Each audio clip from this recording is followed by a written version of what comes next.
नमस्ते। हम आज राजस्थान में आर्थिक नियोजन के उद्देश्यों के ऊपर चर्चा करेंगे। भारत व राजस्थान के आर्थिक नियोजन के उद्देश्य यदि देखे जाएं तो एक समान हैं। ये इस प्रकार हैं। पहला जो प्रमुख उद्देश्य था वो था राजस्थान के आर्थिक विकास दर में वृद्धि करना। सारी नियोजन व्यवस्था आर्थिक विकास के इर्द गिर्द घूमती रहती है। आज़ादी से पहले भारत के आर्थिक पिछड़ेपन का सबसे बड़ा कारण आर्थिक वृद्धि दर का निम्नतम स्तर पर होना था। 1901 से 1946-47 की दीर्घावधि में समस्त भारत की आर्थिक विकास दर मात्र 0.9% प्रति वर्ष में, प्रति व्यक्ति सकल घरेलू आय की वृद्धि दर मात्र 0.1% प्रति वर्ष थी। घरेलू आय में वृद्धि की तेज रफ्तार से लोगों के जीवन स्तर में गुणात्मक बदलाव लाना संभव होता है। आर्थिक नियोजन द्वारा राज्य की अर्थव्यवस्था में साधनों का आवंटन कुशलता से किया जाता है और आर्थिक वृद्धि के दर के लक्ष्य निर्धारित करके उन्हें प्राप्त करने के सघन प्रयास किए जाते हैं। उपलब्ध साधनों को इस प्रकार नियोजित किया जाए जिससे साधनों की बर्बादी पर रोक लगे, न्यूनतम लागत से अधिकतम उत्पादन हो और इसके साथ जो निर्धारित लक्ष्य हैं उनको हासिल किया जा सके। दूसरा और सबसे महत्वपूर्ण उद्देश्य था संतुलित आर्थिक विकास। विकास की एक ऐसी प्रक्रिया जिससे प्रदेश के सभी क्षेत्रों और समाज के समस्त वर्गों का संतुलित विकास संभव हो सके, उसे संतुलित विकास कहते हैं। राज्य में नियोजन का एक महत्वपूर्ण उद्देश्य प्रदेश का संतुलित विकास करना होता है, जिसमें अर्थव्यवस्था के सभी क्षेत्रों का उपयुक्त व संतुलित विकास संभव हो। अर्थात कृषि, उद्योग, सेवा क्षेत्र ये साथ साथ बढ़ें। इनमें साधनों का आवंटन विवेकपूर्ण किया जाए जिससे प्रदेश का संतुलित विकास हो सके। साथ ही साथ विकास में इस प्रक्रिया के अंतर्गत राज्य के सबसे पिछड़े क्षेत्र और समाज के सबसे पिछड़े वर्ग का भी विकास हो सके। इस प्रकार साधनों का आवंटन उदार रूप से और नियोजित ढंग से किया जाता है। इस प्रकार कृषि, उद्योग व सेवा क्षेत्र के संतुलित विकास के प्रयास किए जाते हैं। उत्पादन व उपभोग में संतुलन, बचत व विनियोग में संतुलन के साथ लक्ष्य हासिल किए जाते हैं।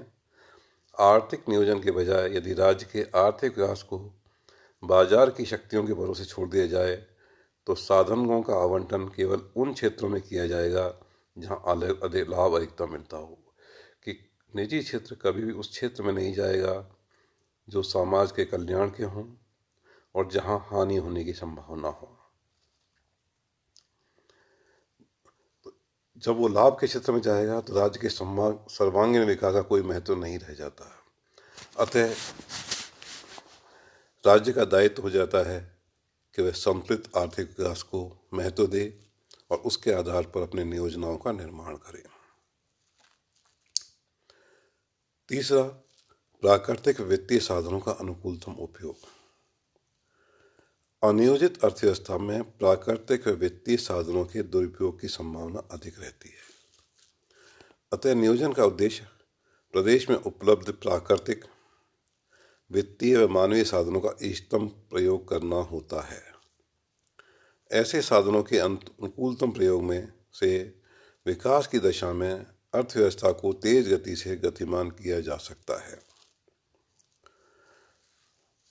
साथ ही साथ नियोजन का एक महत्वपूर्ण उद्देश्य है बेरोजगारी को कम करना, गरीबी रेखा से नीचे जीवन यापन कर रहे लोगों को गरीबी रेखा से ऊपर लेकर आना।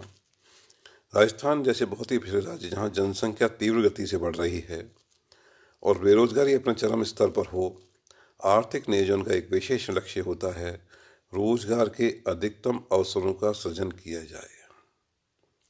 रोजगार के अवसर जैसे जैसे अधिक बढ़ेंगे वैसे गरीबी रेखा से नीचे जीवन यापन कर रहे लोगों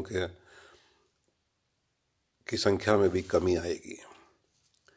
इस हेतु नियोजन द्वारा ऐसे विकास प्रक्रिया को अपनाया जाता है जिसमें श्रम गहन तकनीक का अधिकतम प्रयोग हो और रोजगार के अधिक से अधिक अवसर सृजित हों।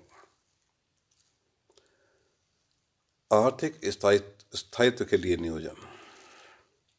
1929 से 33 की विश्वव्यापी आर्थिक मंदी ने संपूर्ण विशेषकर पूंजीवादी देशों के भारी बेरोजगारी और अस्थिरता में धकेल दिया था।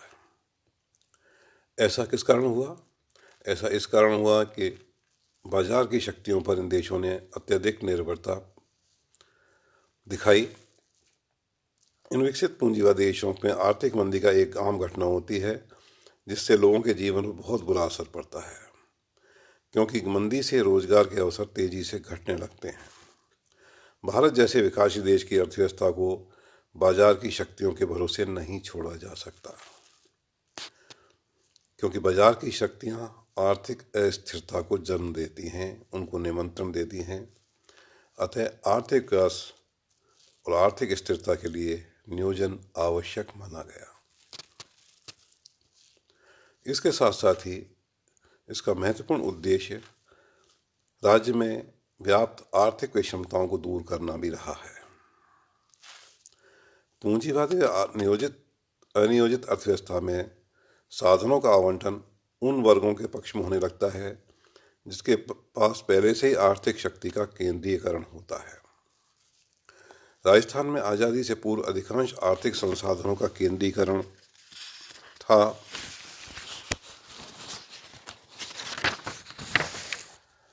सामंती वर्ग के पास था और गरीब निरंतर गरीब रहता था। राज्य की अधिकांश जनसंख्या भुखमरी व गरीबी से पीड़ित थी। ऐसी स्थिति में आर्थिक नियोजन एकमात्र ऐसा रास्ता था जिससे समाज के संसाधनों को न्यायोचित बंटवारा हो सके और समाज के पिछड़े तबके का विकास संभव हो सके। गरीबी दूर करना। आज़ादी के समय समस्त भारत और विशेषकर राजस्थान में गरीबी अपने चरम स्तर पर थी। ऊंचे लगान, गैर कानूनी लागबाग, बेगारी प्रथा, बंधक मजदूरी प्रथा ने समाज के पिछड़े तबके को निरंतर गरीबी और भुखमरी के गड्ढे से धकेल रखा था।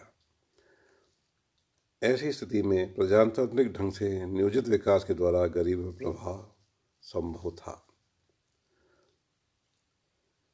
उपयुक्त उद्देश्यों के अलावा योजना काल में समय समय पर ऐसे नए उद्देश्य शामिल किए गए जो तात्कालिक परिस्थितियों के अनुकूल हों। नमस्कार।